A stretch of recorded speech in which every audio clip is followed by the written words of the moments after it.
हरियाणा में बीजेपी ने तीसरी बार सरकार बनाकर इतिहास रचा है। इस तीसरी बार बनी सरकार के 100 दिन पूरे हो गए हैं। किस तरह के 100 दिन रहे, इस पर बात करने के लिए हमारे साथ हरियाणा कैबिनेट मंत्री रणबीर गंगवा साहब हैं। सर, 100 दिन पूरे हो गए और पहले ओवरऑल सरकार की बात करें, सरकार का कामकाज कैसा रहा और उसके बाद फिर आपके मंत्रालय पर आएंगे।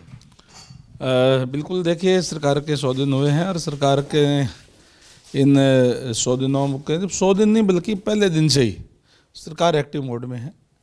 और जैसे ही हमारे मुख्यमंत्री आदरणीय नायब सैनी जी ने, पूरे मंत्रिमंडल ने शपथ ली, हमने 25,000 युवाओं को बिना खर्ची बिना पर्ची के घर बैठे हुए मंच से नीचे उतरने से पहले उनको सिलेक्शन लेटर भेजने का काम किया।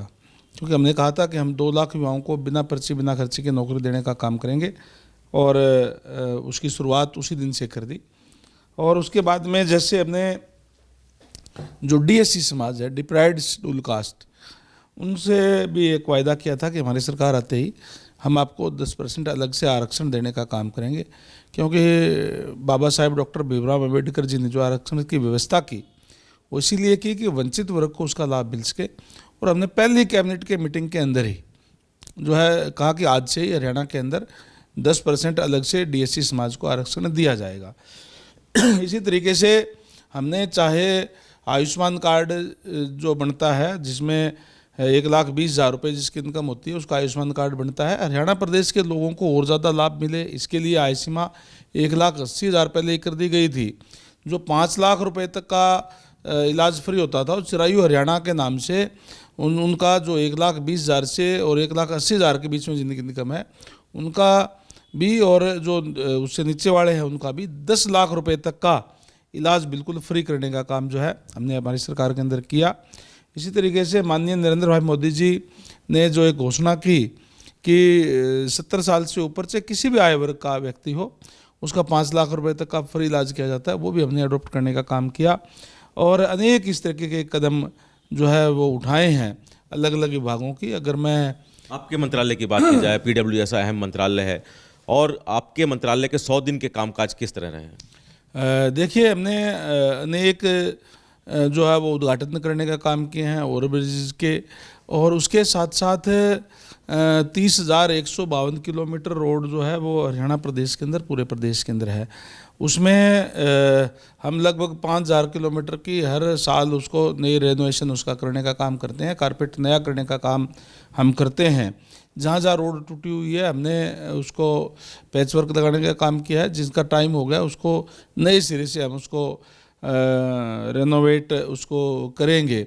और पहले दिन से ही मैंने अधिकारियों को मीटिंग लेकर के उनको ये सख्त निर्देश दे दिए थे कि हम क्वालिटी के साथ कोई समझौता नहीं करेंगे, हम क्वालिटी का काम हम प्रदेश के अंदर करेंगे।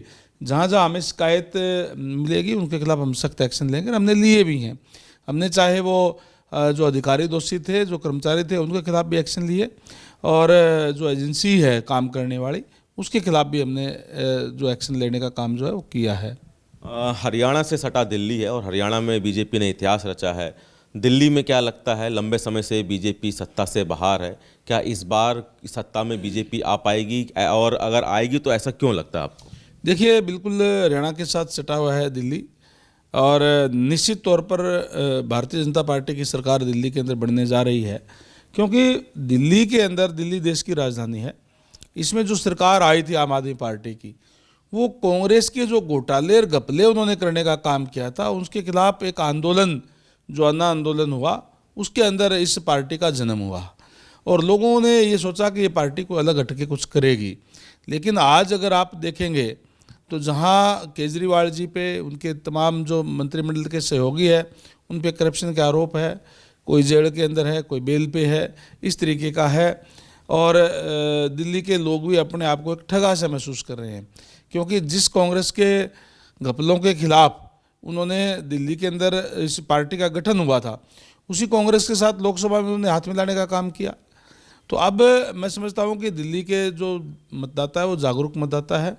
डबल इंजन की सरकार यहाँ बनाएगी। आज आम आदमी पार्टी की सरकार दिल्ली के अंदर है, एमसीडी भी उनके पास है, और हालात दिल्ली के जो है वो बहुत बुरे हैं। जगह जगह पे कहीं पानी पड़ा हुआ है, कहीं जो है आपको जो है ये हालात जो है वो सफाई की वो अच्छी नहीं है।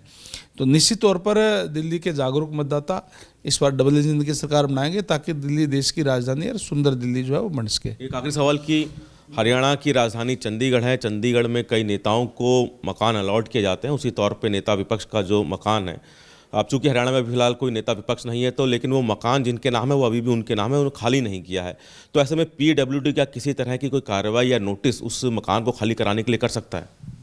देखिए, एक तो नेता विपक्ष की आपने बात कही, ये आज क्योंकि कांग्रेस पार्टी आज नहीं है हरियाणा की, अगर मैं बात करूं तो कांग्रेस तो अलग अलग गुटों में बटी हुई है, कहीं हुड्डा जी का गुट है, कहीं शैलजा जी का है, कहीं रणदीप जी का है, और इसलिए उनमें कोई समन्वय नहीं है और ये जनता का विश्वास खो चुके हैं और आने वाले समय में कांग्रेस और पतन की तरफ जो है वो जा रही है निरंतर डेली। और जहाँ तक अपने मकान की बात कही, ये जो मेंटेन करने का काम पीडब्ल्यूडी डिपार्टमेंट करता है उसमें कोई भी किसी भी तरीके का, लेकिन ये सीएम ऑफिस से मकानों का आवंटन होता है और शायद उनको नोटिस भी दे दिया गया था। अगर कोई भी समय के ऊपर अगर खाली नहीं करता है, क्योंकि नेता विपक्ष नहीं है तो मकान को 15 दिन के अंदर खाली कर देना चाहिए, अगर वो नहीं करते हैं तो फिर उनके ऊपर जो पेनल्टी लगाई जाती है, तो निश्चित तौर पे उनको नोटिस दे दिया गया है और अगर वो खाली नहीं करेंगे तो पेनल्टी लगेगी। ठीक, बहुत शुक्रिया। तो हरियाणा कैबिनेट मंत्री रणवीर गंगवा जी, जिन्होंने कई खास मुद्दों पर सूर्य समाचार से विशेष बातचीत की। कैमरामैन राम त्रिपाठी के साथ दिल्ली से सूर्य समाचार के लिए विनय सिंह।